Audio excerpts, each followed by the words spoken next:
Usual Saturday. Usual Saturday of the AIM community where there's a freaking bunch of drama going on. So fun and crazy slick before, you know, followers of yours? Yeah, a bunch of people from Q4 still remember those times. I wonder if, like, I'm pretty sure they all found out, you know, MattyOW.ClickerGod is also Minecraft PvPer God. Yo, what is Monarchs cooking with this first bite? What is she cooking, man? Anyways, yeah, it's just freaking infinite drama. There's a new thing every month.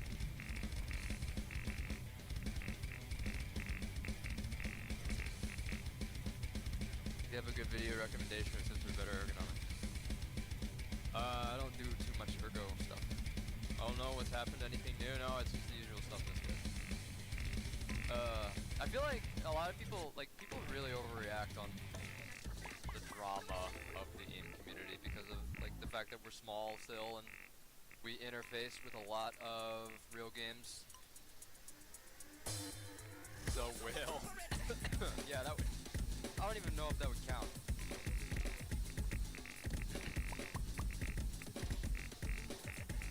There's two types of, okay, in my eyes there's two types of drama in AIM world. There's drama type A, which is like internal, and usually that's just the result of person A thinking that they have a big ego over person B just because they have higher scores. And oftentimes person A and person B will be like, sometimes they'll be of the same skill level, and it's just like, oh, I have better static than you. It's like, it's not even, like, the arguments don't even continue over the actual substance of what they're talking about. It's just ends up being an ego war.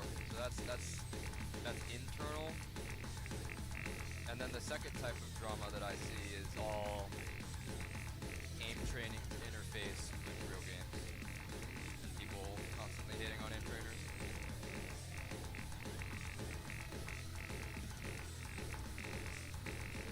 It's always one of those two.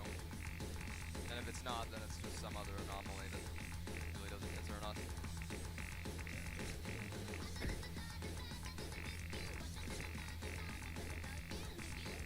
Yo, we'll get Ava in here. What is Monarchs cooking with that bot 1? That bot 1 is like, come on. Yo. That bot 1 is not friendly, Ava. It's not. Isn't the drama legit nothing burger? That's what I'm saying. People like really overhype it, or really like overreact. That's why I put out a statement. It's like, guys, it's just two people ego warring. Like, we're an improvement community.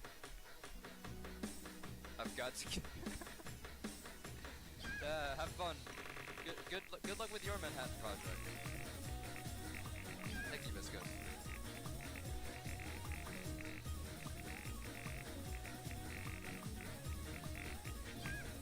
Very ominous hinting in my stream chat. Can you upload your AimBeast config to your Discord server? If I'm reminded of that. You might have to remind me in general chat.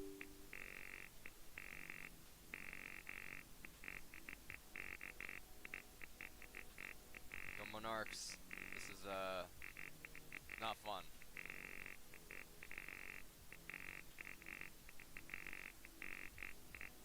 I love blinking bots. Very yummy. So good. Solaval, thank you for the prime. Appreciate it. 4 months. What even is this supposed drama? I mean, sometimes it's something else. Sometimes it's this. Wait, hold on. I was looking at this before stream. Sometimes it's this.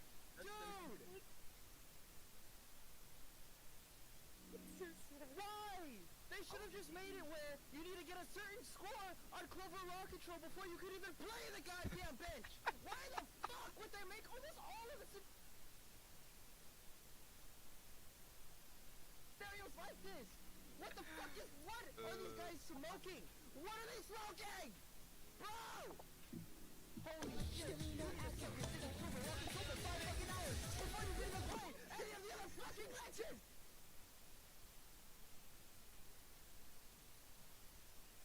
And what the fuck is this shit? If you wanted to make a voltaic control bench, then why don't you make that instead of voltaic Kovaaks bench? Season 5, you didn't get What's up, Kim Chi Lee? Appreciate you showing up. How's it going? Dude, this is my favorite clip to come out the past, like, so far in 2025. This is the #1 Kovaaks clip of 2025. Thank you, Ram, for that. Someone get Ram in here. You're a goat for that. The benchmarks are very control oriented, yes, but I mean that's a good thing in my eyes. But yeah, best crash out ever of all time, in my opinion.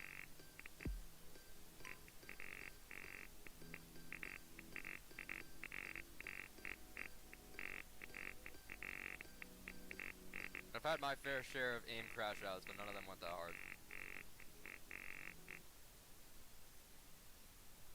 What a burden. Yeah. I mean, But it's actually, when you read the history of that effort, the Manhattan Project and the Trinity test, it is super sobering because there was, they move forward in a context of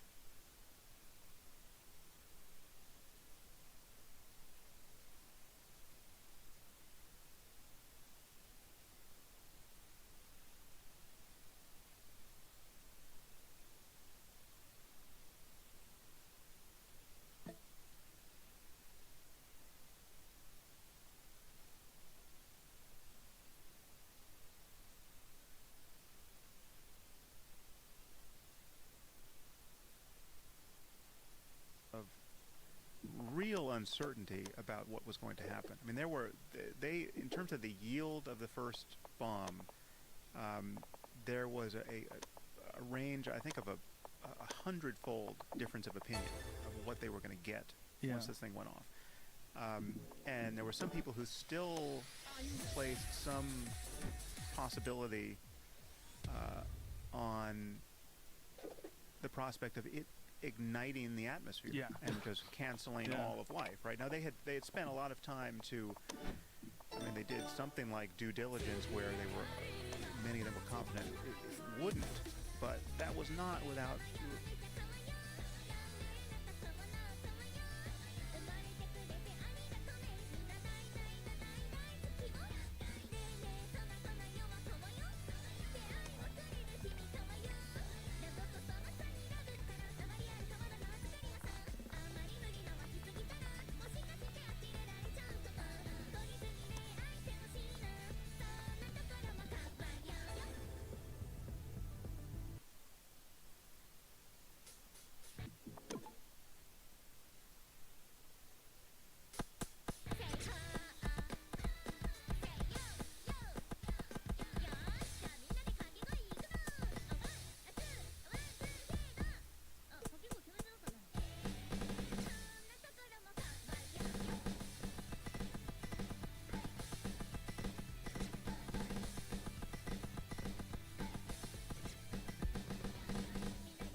go, let's go. Right, right, right. To the left. Right. Yeah, let's go to the right. Fire, fire. Yeah, let's go to the right.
was supposed to, he ran about 3/4 of a mile, I think he said, and quit, and he was exhausted and just drinking milkshakes and all fucked up.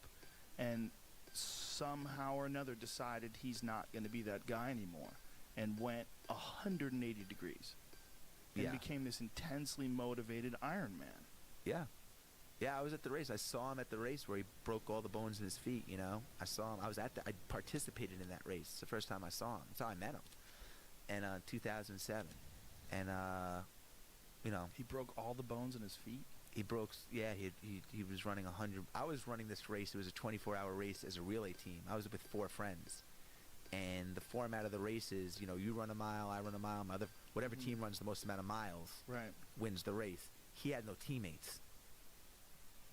Beyond the realm of possibility for some of the people working on it. And so we have shown a propensity for taking possibly existential risks to develop new technology because there's a reason to develop it. And in this case, the destructive potential is so obvious because it's all destructive potential. I mean, we're building the biggest bombs we possibly can build, and so it's not difficult to think about the danger. It's all danger, right? And these bombs, now getting in the hands of the wrong people. With AI, it's so seductive because if it looked at in one light, it's just all upside. I mean, there's nothing better than intelligence. There's nothing more intrinsically desirable than intelligence. And so to get more of it seems an intrinsic good. And so it takes an extra step to say, well, wait a minute, this could in fact be the most dangerous thing we've ever done. And you have to spend a lot of time fighting that ideological battle with people who just think, no, this is just all upside. This is what could go wrong. You're just scaremongering. You've seen too many Terminator movies. Is that even possible? Too many. No. Not with the first. The first was good. The first was very good. The second was good. There's one in there that I don't think I've seen all of. There were 3 or there were 4. I don't know. I lost touch after the second. I've seen 2. I haven't seen any more than 2. Yeah. I don't know. I feel like it's because of the race, because of the idea that there's a race to get to it. It seems like it's inevitable that someone actually does create it. And much like the atomic bomb, it'll probably be launched without a true understanding of what its potential is. That's my fear. I'm terrified of it. I think about it all the time. I step back sometimes and I look at like the city of Los Angeles, look at the skyline and all the lights go off, and I'm like, this is all new. Like, this has only been here for a few hundred years. Like this there was nothing here. 1700, there was nothing. This is nothing. Now look at it. It's all lit up and there's a gigantic grid you see from the sky. Like, what are we looking at 300 years from now? Like, what are we looking at with all these things that we're feverishly attempting to build and create? Yeah, well, our dependence on the net is sobering. I mean, just forget about all of these highfalutin fears of rogue AI. Just we don't have a backup for the internet. I mean, if the internet goes down, what happens in the real world? A lot that is very difficult to recover from. Just what happens to your money, right? I mean, what is money when there is no right? Or just imagine just a malicious code just destroying the record of money, just like getting into the banking system, right? So it's like you have to go look for the paperwork you may or may not have in your desk to argue that you have a certain amount of money because all those bits got scrambled, right? And we need some. I mean, all this is like just there's so many aspects to this, but the fact that you can now credibly fake audio, right? So someone can sample 5 minutes of this podcast and then produce a conversation we've never had in voices exactly like our own, and those edits will no longer be discernible. I mean, we're basically there now, and we're almost there with video, right, where you could just have our mouths moving in the correct ways. Well, again, I go to Snapchat, these crazy Snapchat filters. I don't know if you know about these, but my daughter, pull up the one of my daughter being Abraham Lincoln. I mean, it's fucking crazy. I mean, it's really rudimentary right now, but Right. my 6-year-old loves it. She thinks it's hilarious, and she constantly uses it all the time. Like, she just like, can I play with your phone? And she grabs my phone, and then she starts doing these little videos. Like, somehow or another, their little brains, like, sync up immediately with the technology. Where Yeah. if I gave it to my mom, she'd be like, I don't even know what this is. What do I do? That 6-year-old can figure it out like that. Yeah. Check this out. Foursquare of 7 years ago. that's hilarious. I've I never seen that. know you have been pooping in your pants today. Thank you, I lost my tooth. If I showed this to my daughters, you would just never hear from them again. It would be That's the it's like the problem. most captivating thing. I mean, this is obviously black and white, and she's being silly, and it's Yeah. really obvious and Oh, it's no. fake. But man, how far? I mean, this is The a most 6-year-old addictive girl thing in the world. Yeah. who looks like Abraham Yeah. Lincoln. Yeah, I mean, it's mimicking the voice. You can't, like, you see her mouth. You can't discern where her mouth ends and Abraham Lincoln's Yeah. face begins. Right, but what's so insidious about this technology I'm talking about now is that someone can fake. I mean, it's basically what is already true of Photoshop, right? Where you can't tell. You have to be an expert to tell whether the person was really standing next to Donald Trump at the time, because they could have just been put there, but Right. with an expert use of Photoshop. But now we're talking about being able to produce content where you are saying the thing that completely destroys your reputation, but it's just fake news. It's just Right. fiction. And so we need, I mean, I don't know what the fix for this is. I've just speculated, and this is, again, something I know very little about, but clearly something like the blockchain has to be a way of anchoring each piece of digital content, so that there's like a chain of custody where you see exactly where this came from in a way that's not fakeable. And so, to take your podcast as an example, if someone is producing a clip that purports to be from your podcast where you're saying something insane, there just has to be a clear fingerprint digitally, which Right. shows whether that came from you and Jamie, or whether this came from some Macedonian hacker who just decided to screw with you. Yeah, but there's not. No, I know, but that clearly we need that. We need that Yeah. tomorrow, because Yeah. the technology is here to produce totally fake content, which is I am worried about that. I'm also worried about the idea that someone anywhere is completely in charge and knows what's going on. I always point to, you remember that guy that went on stage with Obama and pretended to be a sign language translator? Yeah, that was The really. fact that this guy, That was South Africa or something like that? I believe it was it? That sounds right, but I forget where it was. But yeah, sure we can find it. I mean, that was amazing, because there's just so few people read sign Yeah. language that Yeah. it was. Wasn't it around a Mandela thing? I don't was it? I don't remember the details, but I remember That's an thinking, amazing this moment. fucking guy is 3 feet away from the president. He was 3 feet away from the president, and you would think that they had vetted everyone out. So here's this guy talking, and that guy is just completely making things up. He has no idea. Yes. He has no That was idea how to do fantastic. sign language, and that can happen.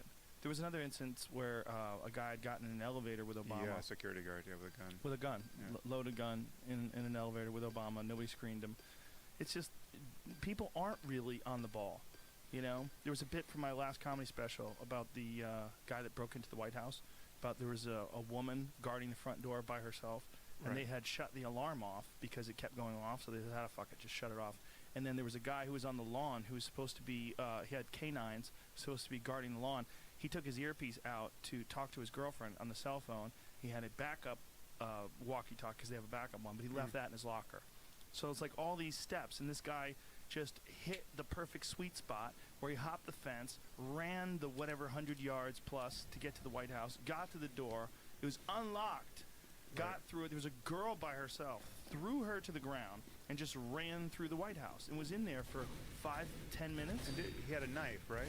Yeah, he had a knife. Yeah. He was basically it was basically a suicide by cop situation, because they had caught him. This is what's really hilarious. When people think that the government is watching out for you, they weren't even watching this guy. And listen to what this guy did. He got arrested. They pulled him over, I believe it was less than 3 months before that, with 800 rounds of ammunition. He had 2 rifles, a shotgun, an axe, and a machete. and a map of Washington with a fucking X where the White House is, and they let him go. So, there has to be a crime there. but they weren't even watching that guy. Yeah. Like the idea Well, that they're just watching take you, what- and But we're not built as species for perfect vigilance. that's so not perfect. I mean, that's so But ridiculously I'm imperfect. thinking about even the TSA. Right. You know, it's just we're just we're just not built for that. But Yeah. Boring. Twitter can confound even the perfect vigilance. I mean, just look what happened at the Oscars. I mean, that was just, their only job is to get those envelopes right. You Right. got two people with Yeah. the locked briefcases, and one guy starts tweeting and produces the wrong envelope. Yep. I mean, it's just. Is that what happened? He was Yeah, tweeting? Yeah, he was tweeting. I mean, this is brutal, but he took a photo of, I forget what actress, but clearly he was. I mean, he then deleted the photo, but people recovered it. He took a shot of somebody, I don't know, Charlize Theron or somebody who was walking backstage, and put it on his Twitter feed, and then the very next moment was the moment when he had to hand over the right envelope, and he just handed over the envelope for the best actress. Yeah. But their only job is to get this straight, right? And they're just safeguarding the envelopes. It's all adorable. Yeah. But there's something I really enjoy about the folly of people. That's one of the main things that I worry about with AI. That are the things that we find cute about us being ridiculous, like that, or like the sign language guy, or any of these things. But that's the thing that computers are really good at. I mean, once computers get good at this sort of thing, Yeah, but we're programming them. Right, no, but we can program them to fill in the gaps for Our own stupidity. What we want to do is automate repetitive behavior Right. and error detection that we know we're not good at. Right. So I mean, the moment you have a TSA screening robot that doesn't get distracted. I mean, these machines don't get distracted, right? They don't get hungry. They don't have to take Right. bathroom breaks. They're not looking at the person who's looking at them, and getting captivated by some social glitch, right? So if you have a bomb screening robot, that's all it will do, and it will be better once it, whatever the visual signature of a bomb is when you're talking about looking for one in a bag. Once computers get better at that than people, they will be reliable in a way that people can never be, and we know that about ourselves. So we want to outsource all of that stuff. I mean, driving is the perfect example. You don't have self-driving cars that are falling asleep or reading billboards while they're driving at 80 miles an hour, and so we want that. But the scary stuff is when it can change itself. That's a principle that would allow it to kind of escape from our control, or we build something where we haven't anticipated the consequences, and the incentives are wrong. The incentives are not aligned to make us prudent in the development of that, and an arms race is the worst case for that, because the incentives are to get to the end zone as quickly as you can, because the guy next to you is doing the same, Right. and you don't know whether he's ahead of you or behind you, right? And it's a winner-take-all scenario, because the Absolutely. amount of wealth that will go to the winner of this race, if things work, if this person doesn't, or if this group doesn't destroy the world, is unimaginable.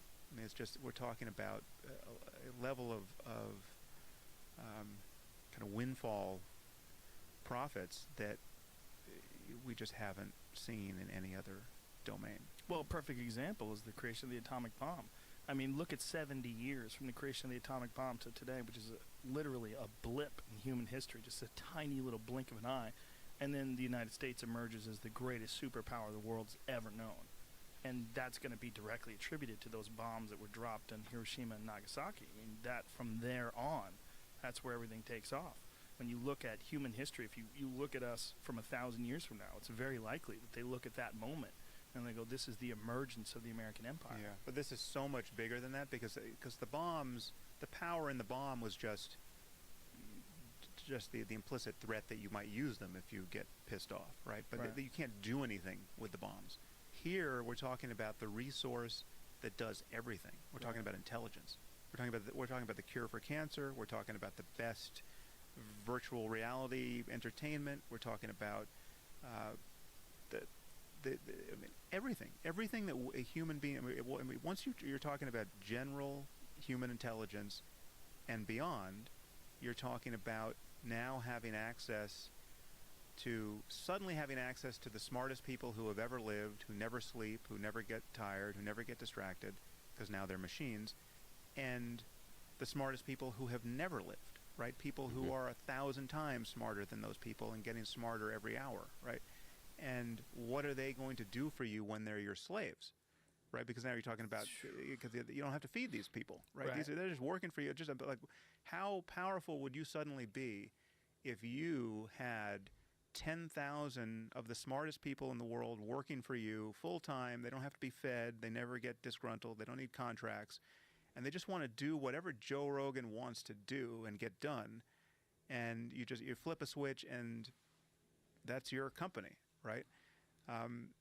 That's some version of that's going to happen. The question is it going to happen in a way where we get this massive dislocation in wealth inequality, where all of a sudden someone's got a company and products and a business model which obviates 30% of the American workforce in over the span of 3 months, or you have some political and economic and ethical context in which we start sharing the wealth with everyone. And this is the best case scenario. This is when we don't destroy ourselves inadvertently by producing something that's hostile to our interests. Daniel, you're terrified.